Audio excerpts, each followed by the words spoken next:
What's going on, Cyclone Nation? This is Cody from BCDivide.com, the one, the only rivalry website dedicated to Iowa and Iowa State athletics. Jumping on board here this Sunday morning. Sun is finally out. The rain has subsided. It's a good day, man. It's a glorious day to be a Cyclone fan as well. We got up yesterday, got up on KU early and didn't look back. I wanted to say one thing about KU. That team sucks. Okay, there's no ifs, ands, or buts about that. That's a pathetic football team, and they should be a disgrace to Division I football all around the country. They're horrible. But we're not going to take anything away from Iowa State. Okay, we beat their ass 45-0 yesterday. It was our first shutout since 2001 over Baylor. Lowest amount of yards that we've given up since 1963. And the attendance was phenomenal. A crappy day, weather-wise, definitely, but the attendance was awesome. That place was, as my little sister sorority talk says, that place was lit.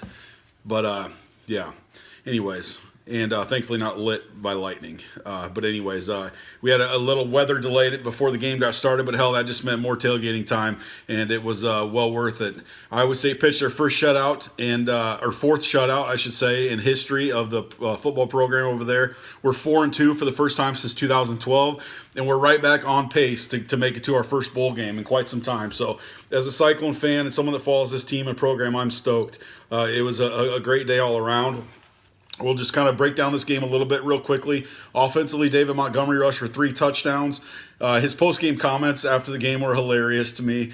He was asked in the interview room after the game, he was asked on his thoughts on Trevor Ryan, and to kind of paraphrase this here, he said he's the fastest white person he's ever seen. So major props to Trevor Ryan.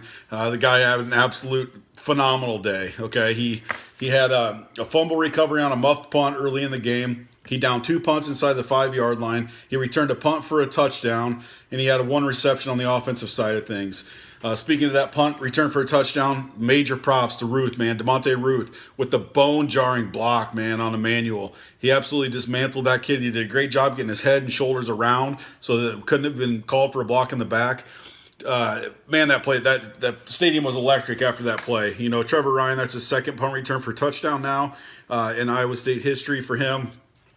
I think 1 more and he'll break the record, I believe. I was reading this morning. I could be wrong on that, so don't quote me, but I believe that's the case. And, you know, all around, so defensively, special teams, we played great. Offensively, I guess my only hesitation and concern was just watching Kempt in the pocket a little bit. You know, he seemed to be slower than normal. And I say normal, we only have 1 game to compare things to. But, you know, you're going into that Oklahoma game. You know Oklahoma's a top 3 team in the country. Their defensive units are stout, fast. A lot more playmakers on the defensive side of the ball than a team like KU. But I felt like he needs to trust his progressions, you know, and trust his judgment on the passing game. Yesterday, at times, it looked like he was a little slow in the pocket. He was slow to step up into the pocket. He was slow with his decision making.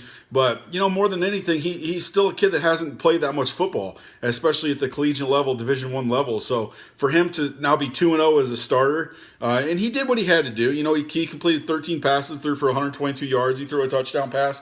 But he looked a little slow to me in the pocket, I should say. So we'll see. I'm sure he'll bounce back from that and learn some things. And like I said, he's doing absolutely what he has to do for this team to win, and that's not make mistakes. We almost had our first fumble loss of the season. It's crazy to say this and hard to believe that Iowa State has not lost a fumble on the season. Okay, that's you look at years in the past, we had 6-7 fumbles at this point. We're losing the turnover margin substantially, and now this season, it's different, and there's a reason you win games. It's by not turning the ball over, and it's by capitalizing on special teams. You know, Garrett Owens had a great day yesterday. He missed 1 early. He came back, bounced back, hit his second one, and, you know, Starcevich on the hold. Those guys are it's an integral part of a team, the special teams. It's very, very, very important, and I've been nothing but impressed this year with the Iowa State special teams units. Colin Downing had a great punt yesterday, 62-yard punt, I believe, or 57, one of the two. But all around, you know, just very impressed with the way Iowa State played yesterday. They came out and they took care of business like they should have, and that was good to see, really good to see. We'll jump over here just real quickly. Two more things I want to touch base on. I want to touch base on this whole wave thing. We were in contact with Levi Thompson over at Hawkeye Heaven, or midweek. I think on Wednesday we reached out and just asked what we could do to help support this wave idea. and trying to get it going over in Ames. Unfortunately, it didn't really pan out. We had a lot of support on the Facebook page, Wave from the West, and I don't know if it was a mixture of, I think it was a mixture of the weather for one, and then the communication, just nobody really knew about it. And so you can't fault Cyclone fans for not doing their part with the Wave. You really can't. I will say that we, BCDivide.com, we did our best to try and get this thing out, okay? We created a Facebook page, Away from the West. We shared it on Cyclone Fanatic. It was tweeted to Chris Williams. It was tweeted to Keith Murphy. It was tweeted to Iowa State Athletics. And unfortunately, none of those people retweeted it or shared it. So, you can't really fault Cyclone fans for not knowing when the people that Cyclone fans follow and look up to the most don't get the word out there. So it is what it is. It was really not meant to be something that was supposed to cause controversy. It's about the freaking kids, for God's sakes. So those folks on 1460 KXNO that want to say that it was about in the morning, I think on the KXNO Morning Rush show, there's some gentleman on there saying that it's a troll job by Iowa. Come on, dude. Grow up. I mean, seriously, could you think anything more about yourself and less about people who really need to be thought about with the kids? So we'll drop it and leave it at that. But like I said, we did our part, and I'm proud of that, okay? So I know I stood up and waved. My sister waved. There was a few other. I did see people doing it. There just wasn't a ton of them. So we're just going to blame that on lack of people knowing. So we'll leave it at that. But looking forward here to the schedule, okay? We want to talk about whether this team is going to be bowl-bound this year. Obviously, that's a huge plateau for Coach Campbell and his coaching staff. It's a goal of this team. These seniors absolutely want and need to get this program to the bowl level. We currently sit 4-2 in the Big 12. We're tied for second with a plethora of teams. I think there's 5 teams currently tied for second at 2-1. We hold the tiebreaker over Oklahoma. Texas holds the tiebreaker over us. Oklahoma holds the tiebreaker over Texas. And then there's a few other teams in the mix as well. But looking forward to the weeks to come here, things really get tough for this team. And we're really going to find out a lot about where this team's going to end up at the end of the season, obviously.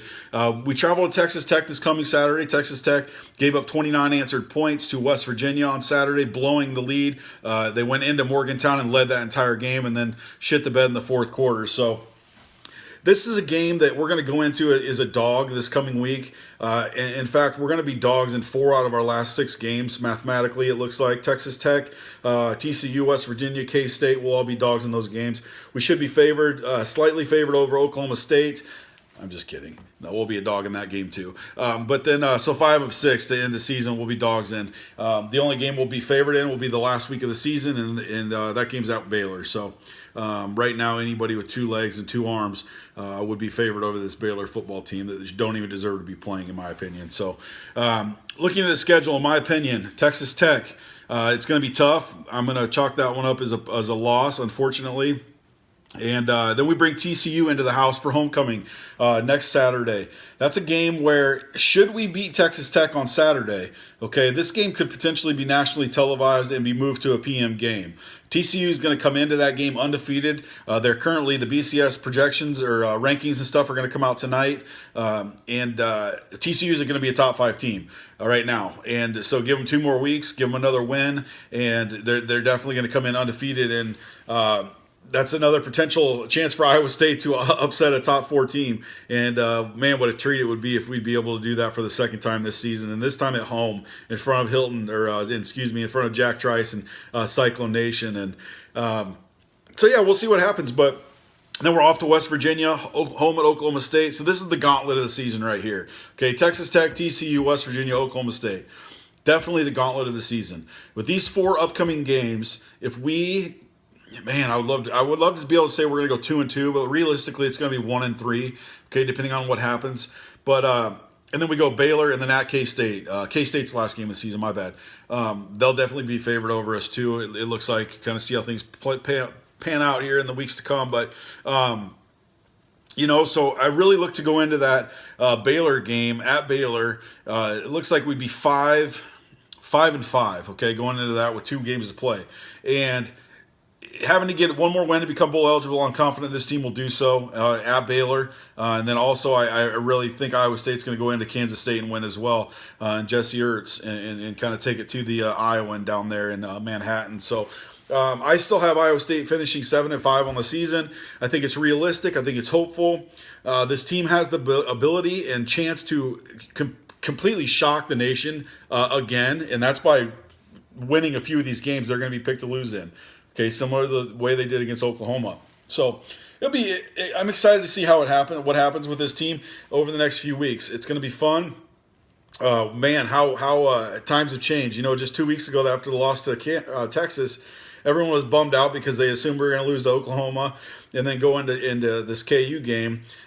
Just looking at getting to 3 wins on the season, and here we are sitting at 4 after Oklahoma and KU, and it's exciting. So I'm jacked up. We had a great time Friday night at Hilton Madness. It was good to see this year's team.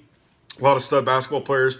Coach Fromm's really done a good job bringing in guys that fit his kind of mold of players. And I'm excited. I think this basketball team is going to shock some people this year. I don't think it's going to be the team that goes down to Kansas City and wins the Big 12 tournament by any means. But I really do think that this team is going to come together throughout the course of the season. And there's a potential to make a run at the NCAA. The Big 12 is going to be tough, but time will tell. I am off to the Quad Cities for the week, and I will be over there helping out, covering things as I can. But we'll look forward to chatting. We'll get some stuff out on the matchup against Texas Tech here in the next few days to come. In the meantime, jump over to bcdivide.com. Check out our content on there. We have some great recruiting updates. And then jump over to our social media pages. Give us a follow at BCDivide on Twitter, and then go to facebook.com/BCDivide.